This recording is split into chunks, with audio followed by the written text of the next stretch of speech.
What's up everyone, and welcome back to HateWatchers for our comedy breakdown and review of the season finale of The Last of Us, episode 9 entitled Look for the Light. Just before we get into things, please drop a like on the video if you would, as it helps our videos reach more fans out there. Thank you, and let's jump into the breakdown. Spoilers ahead. We begin by catching up with the woman currently in first place in the annual Pregnant Women's Marathon, one of the few sporting events left in this apocalyptic wasteland. She runs into a nearby farm where she's going into labor, and a very helpful zombie runs in and helps her deliver the baby. The new mother isn't too happy with how the baby came out looking, and she names the bundle of trash Ellie. Marlene and some Firefly ontologists arrive at the house and find Ellie's mother ready to hand the baby off to the first person who walks through the door. Marlene takes the child, tells one of the guards to cover the baby's ears, and goes back to ensure that the mother never comes back to her asking for a refund. We move to the present day where we learn that that guard did not, in fact, cover Ellie's ears. Ellie's being real quiet. She doesn't even want to talk about canned pasta or board games.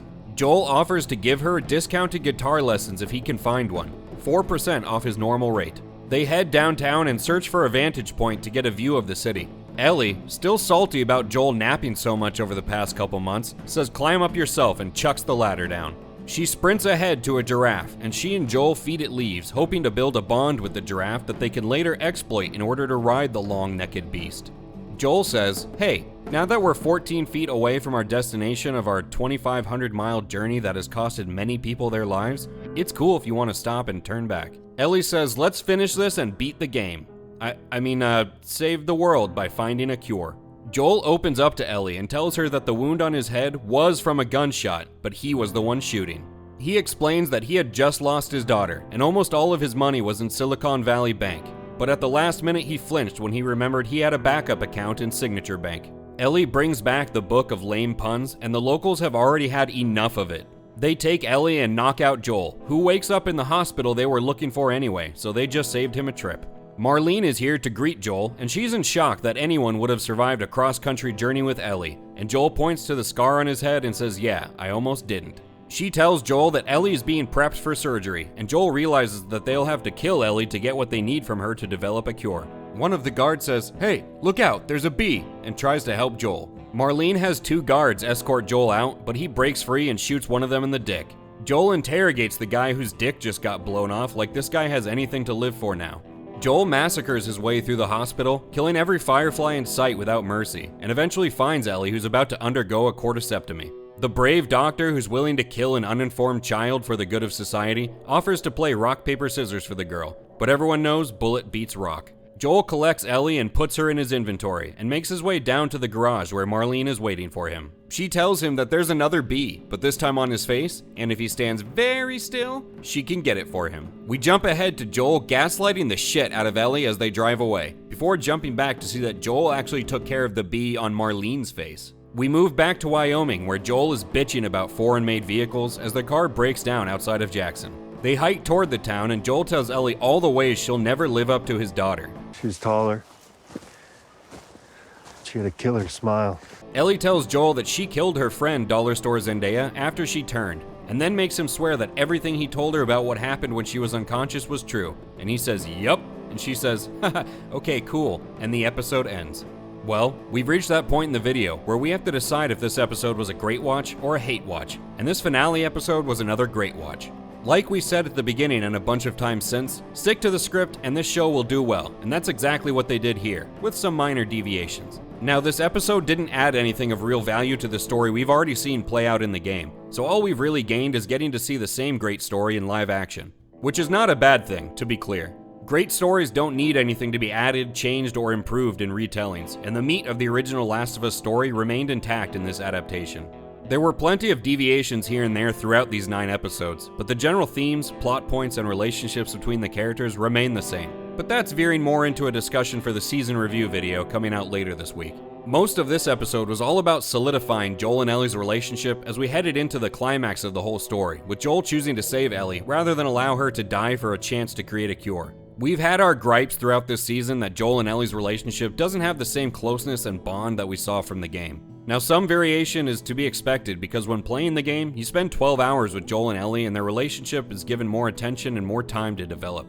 But if you can set aside any missteps the show creators have made in handling their relationship up to this point, their scenes together in this episode were phenomenal. The father-daughter bond between Joel and Ellie is finally fully realized. Joel's paternal instinct to protect Ellie is indistinguishable from what he had with his own daughter, and Ellie's found that no matter what happens, she wants to stick with Joel. And these bonds are put to the test as the show and this award-winning Last of Us story reaches its apex and poses one of the most thought-provoking dilemmas that fans had ever seen in a video game.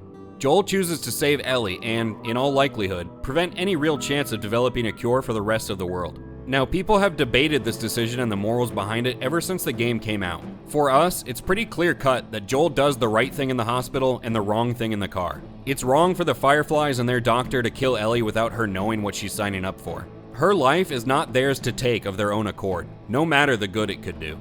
Of course, Joel shouldn't have lied to her like he did, telling her that they had given up searching for a cure and that Ellie was one of many like herself who had an immunity. But taking a child's life without even informing them that it was going to happen is wrong, period. And we really liked the simple scene where Joel is watching Ellie feed the giraffe as he's seeing her getting to enjoy what has been a hard life, and he's realizing she's never really had a chance to live and see what life could be. Then, an hour later, these people are ready to end that life that she never got to have in an instant. We just thought it was a great look at how Joel sees Ellie now, and in one moment, he sees a real life ahead of her. Now, there's more that comes out of this whole scenario in the hospital, but that gets covered in the second game and presumably the second season, so we'll leave it at that for now. Another scene to discuss is Joel's massacre through the hospital to get to Ellie. This scene was fantastic in showing just how ruthless Joel is once he goes into protector mode. Nothing will stop him from saving Ellie. Of course, the scene ends up making Joel look just a little too overpowered, but it's not a big enough issue to ruin it. Now, learning that Joel attempted suicide is new to The Last of Us, but it's been a long speculated fan theory. It definitely helps us understand his attachment to Ellie by this point, and forms a strong basis for his decision to save her and potentially doom the world at the end. We got another voice actress joining the live-action cast this week with Ashley Johnson, the voice of Ellie, playing Ellie's mother who shoots Ellie out like an afterthought while fighting off a zombie. Johnson did a killer job playing Ellie in the games, and she probably deserves more of a role in this show if we're being honest. But she's received plenty of recognition and awards for her portrayal of Ellie in the games, all of it well-deserved. And this scene pretty much answers the long-standing question about how Ellie has an immunity to the cordyceps infection. The possibility that some form of immunity was passed on by her pregnant mother was hinted at in the game via a letter that Ellie's mother left her just a day after she was born, implying that she had been bitten.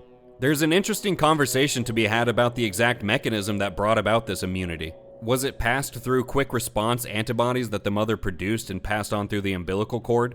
Does it come down to how quickly the cord was cut, which only allowed a benign amount of the infection to get into Ellie? Who knows? It's all immaterial detail, but it's interesting to think about. Now, as interesting as it could be to speculate about, it's not an important detail because knowing how Ellie became immune just isn't important to the story.